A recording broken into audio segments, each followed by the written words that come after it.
ایران کا ایک بادشاہ سردیوں کی شام جب اپنے محل میں داخل ہو رہا تھا تو ایک بوڑھے دربان کو دیکھا جو محل کے صدر دروازے پر پرانی اور باریک وردی میں پہرا دے رہا تھا۔ بادشاہ نے اس کے قریب اپنی سواری کو رکوایا اور اس ضعیف دربان سے پوچھنے لگا، سردی نہیں لگ رہی؟ دربان نے جواب دیا، بہت لگتی ہے حضور، مگر کیا کروں، گرم وردی ہے نہیں میرے پاس، اس لیے برداشت کرنا پڑتا ہے۔ میں ابھی محل کے اندر جا کر اپنا ہی کوئی گرم جوڑا بھیجتا ہوں تمہیں۔ دربان نے خوش ہو کر بادشاہ کو فرشی سلام کہے اور بہت شکر کا اظہار کیا، لیکن بادشاہ جیسے ہی گرم محل میں داخل ہوا، دربان کے ساتھ کیا ہوا وعدہ بھول گیا۔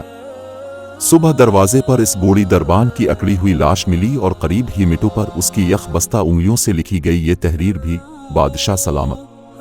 میں کئی سالوں سے سردیوں میں اسی نازک وردی میں دربانی کر رہا تھا، مگر کل رات اب کے گرم لباس کے وعدے نے میری جان نکال دی۔